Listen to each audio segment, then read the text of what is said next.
This is a little deal about supercharging and turbocharging.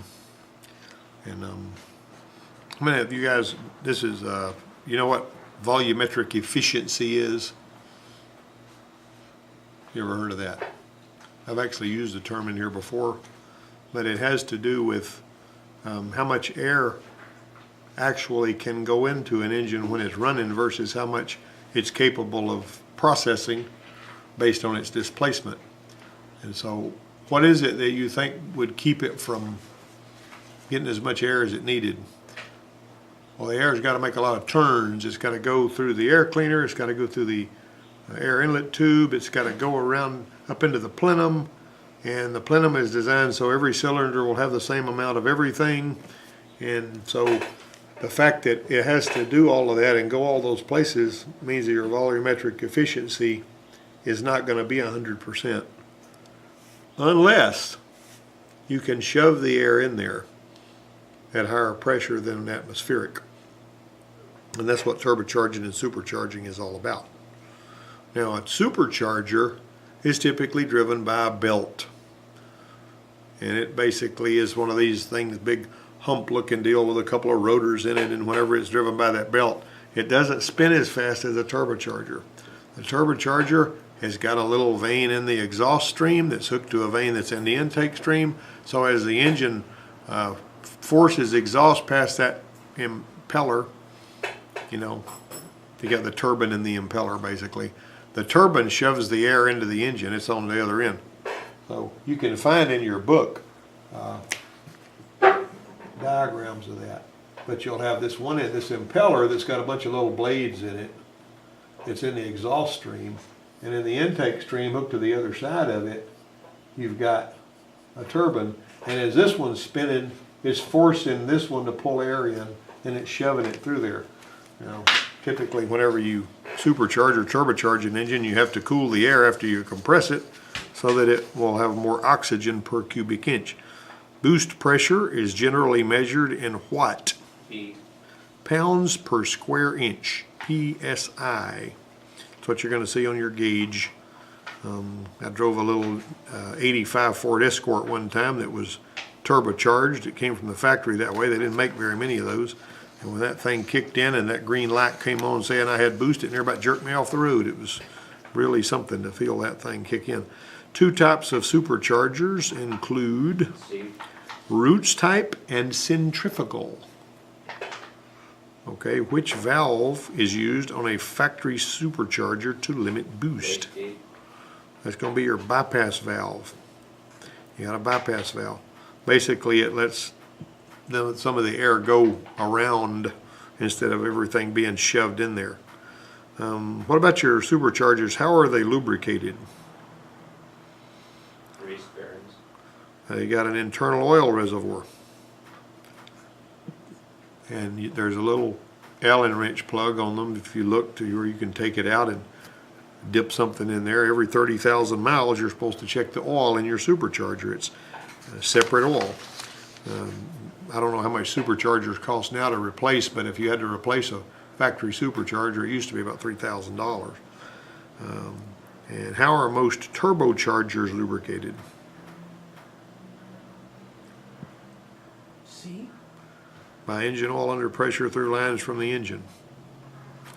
And really what you're supposed to do, or what they always said, you're supposed to basically let the engine idle for a little bit before you shut it off if you got a turbocharger. Turbochargers exceed speeds of 100,000 RPM, so they spin up really fast. Turbocharger seals can also leak, and you can get engine oil spraying out of the turbocharger going into the engine, and that's pretty nasty too. Let's see, two technicians are discussing the term turbo lag. Technician A says it refers to the delay between when the exhaust leaves the cylinder and when it contacts the turbine blades. Technician B says the term refers to the delay in boost pressure that occurs when the throttle is first open. Which technician is correct about that? That's B, actually. Now, your variable geometry turbochargers, like the ones that are operated on some of your Power Stroke diesels and Duramaxes and that kind of thing, operate like a small turbocharger whenever it's needed. They change the amount of exhaust gas is spraying across those turbines by altering the configuration of some vanes. And if you tighten those things down and that exhaust is going through there, it increases the exhaust back pressure a little bit, but it also causes the turbo to spin faster and more snappy, because it's like, you know, hitting it with that really tight stream of exhaust that's coming through those vanes when they're closer together. So whenever the turbocharger vanes open up and let more exhaust go across there, it basically slows the turbocharger down just a little bit. But that's a peculiar mix right there. What's the purpose of an intercooler? It doesn't cool the engine oil. It cools the temperature of the air entering the engine. That's Charlie. Basically, an intercooler is going to be on the vehicles that we work on, not on your diesel trucks like Eddie and them work down there. An intercooler is basically going to take this superheated air, and you know, not every turbocharged or supercharged engine has an intercooler on it. The earliest supercharged engines that I knew about didn't have intercoolers on them. They added intercoolers to the Thunderbird and the Mustang in like '97, but the '99 Buick Park Avenue Ultra that we used to work on in here that belonged to Donna down at Nursing, it had a supercharger on it, but it had no intercooler at all. And so you don't have to have an intercooler. It just helps you an awful lot to cool that air off before you before you get shoved into the engine. It's like a big radiator. The air is going through the middle, through it. Air is blowing through it, kind of like a radiator, but what's inside this intercooler is air flowing through there and not coolant. Which type of relief valve is used on a turbocharged, which type of relief valve used on a turbocharged engine is noisy? B. What did you say? You got to say, Blow off valve. what is it? Blow off valve. No, that's going to be the B and C. Both of them, blow off and dump. Blow off valve's one of them. Technician A says a stuck open wastegate can cause the engine to burn oil. Now, you know what a wastegate is? A wastegate enables some of the exhaust to bypass the impeller, the turbine rather. I get those two terms mixed up, turbine and impeller, on the turbocharger. So let's see, what is it that drives it? What is it that's going to drive this thing? Would it be the impeller or the turbine?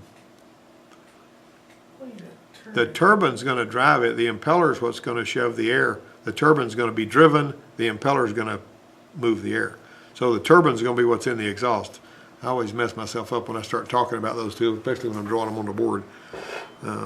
Basically, it's like in a torque converter. You got a turbine and an impeller in a torque converter, and they are vaguely similar to that. The impeller is actually, well, let me think about that. The impeller is mounted to the engine, and the turbine is what's connected to the transmission. And so maybe the turbine is in, we need to look that up. Somebody look that up for me. Is the turbine, which part of the supercharger is the turbine and which part's the impeller?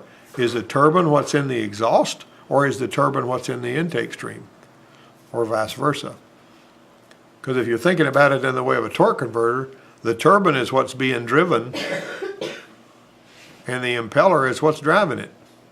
So if we're talking about a turbocharger, if we're thinking in that with that same logic, we would say the impeller is in the exhaust and drives the turbine, which is in the intake.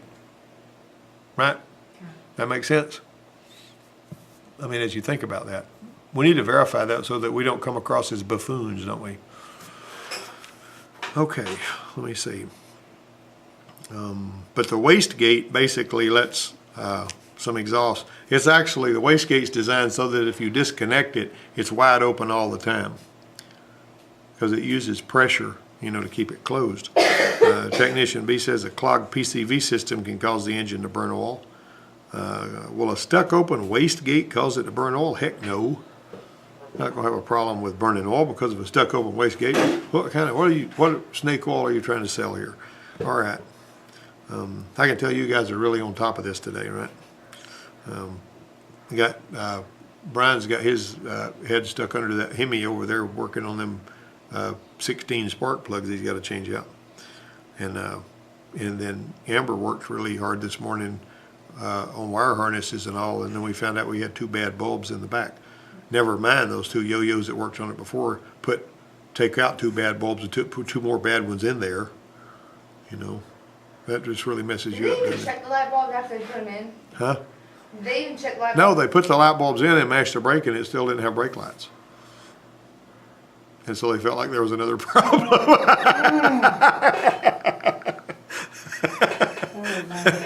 Listen to what I'm saying. Your objective was not to fix the car. Your objective was to learn how to track down a problem. You know?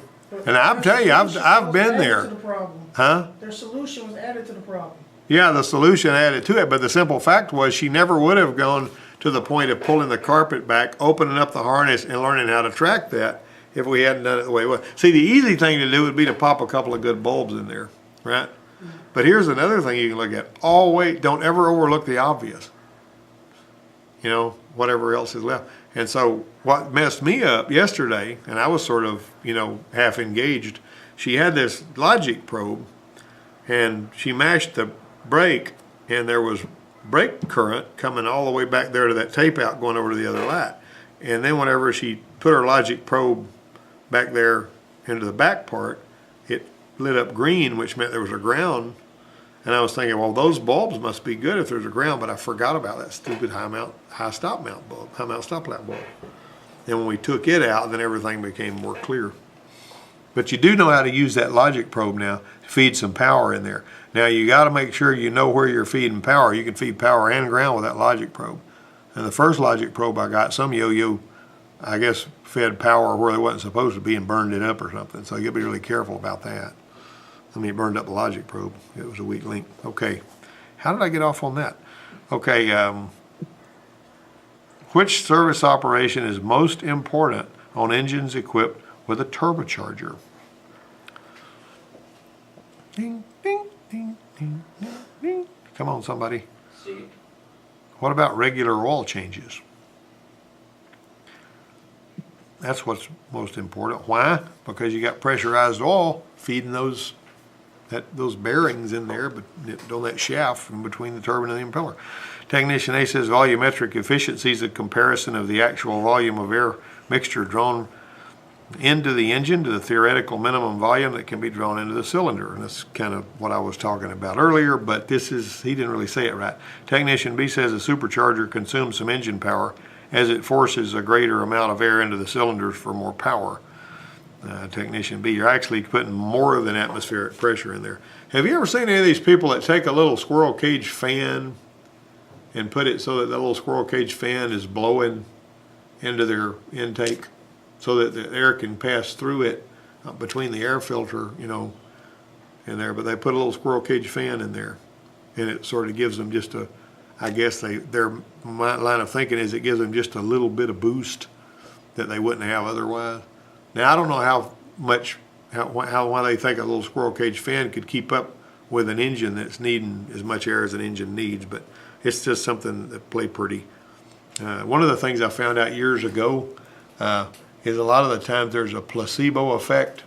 Like whenever this is kind of funny, whenever I found this little thing that was made for electrical interference, you know, it's a little ceramic thing that was in a little thing you snap around these network cables, you know, and it was for something computer related to keep them from getting interference or something. But I thought, this is a cool little thing. I had it in my hand, I was playing with it, and somebody was complaining about their gas mileage, and so I went out there and this thing looked really official. And I said, I'm going to put this thing around your fuel line that feeds your fuel rail. And this thing is supposed to give you about an extra 3 to 5 miles per gallon. Well, I was totally making it up. It was a bunch of hooey. And that person came back the following week and said, you know, that thing did help my gas mileage. I said, really, it did? And they said, yeah. And I tried it on some more people too. And I said, well, how did this do on your gas mileage? Yeah, it helped me out. You know, it did well. Why do you suppose that was? That they perceived better gas mileage when I put something on there that was supposed to, that I didn't do anything. That's a placebo, right? A lot of the times if you're putting something on there that's for somebody to try to see if it's going to help their gas mileage, they will by default drive their car more gently trying to milk it for all it's worth, right? You got that? Yeah. And so basically, they wind up getting better gas mileage even though what you did didn't do anything. Like reverse psychiatry. Yeah, it's a psychiatrist, it's a psychiatrist, psychiatric trick. Okay, let me see. All of these are advantages of supercharging an engine except what? Does it increase the air fuel charge density? Does it lower the temperature of the cylinder head, piston, and valves? Does it allow the engine to run on lower pressures? No. And pumped air pushes the remaining exhaust from the combustion chamber. That was good too. But C is the one that's the exception. Technician A says that a turbocharger uses the normally wasted heat energy of the exhaust to turn an impeller at high speed. Aha! There we go. That's the answer to our own buffoonery a while ago. Turning them at high speed. And that guy's right. Technician B says there's only one type of supercharger, the Roots type. Well, he's wrong. Okay, Technician A says a bypass valve is used to control the boost pressure on most factory installed superchargers. Technician B says an intercooler is used on many turbocharged and some supercharged engines to reduce the temperature of air entering the engine for increased power. Have you ever been driving anything and noticed that whenever it's rainy and cold and the air is dense, that the vehicle's got a little more power? If you pay attention to that, you'll notice that on a cold, rainy day, the car will have more power. Sometimes when you take off, your tires will spin and you'll think, well, that was just because the road was slick. But you actually have a little more zip in your car's engine whenever the air is cold and wet because of the density of it, right? Technician A says a wastegate is used on most turbocharger systems to limit and control boost pressures. Technician B says a relief valve is also used to keep the speed of the turbine wheel from speeding up during engine deceleration. That's A. What was 14? 14 was actually C. Technician B says an intercooler is used. Both of those guys were right. There's a bypass valve and there's an intercooler usually. Technician A says gasoline spark ignited engines can burn diesel, and diesel compression ignition engines can burn gasoline. I don't know what that guy's smoking. Technician B says the 4 events needed for proper engine operation are volumetric efficiency, fuel, compression, and ignition. Who's right about that? That would be B. And finally, the term volumetric efficiency refers to the ability of an engine to do what? Distribute air evenly. Anybody else like that answer? Actually, it's pulling the air in. Distributing it evenly is important, but that's not what volumetric efficiency is referring to. Which of these is defined as the mass or weight of a substance in a given amount of space? Density, mass, energy, volumetric efficiency. Which one? D. Anybody know? A. That's a density thing, yeah. And then finally, nitrous oxide injection adds what? Allowing the engine to burn more fuel. C. How about oxygen? Yeah. Yeah, I told you that guy got nitrous oxide, put a water hose, nitrous oxide bottle, and ran it into that little Ranger over there. So we kept doing it, and they blew it up. What was number 9?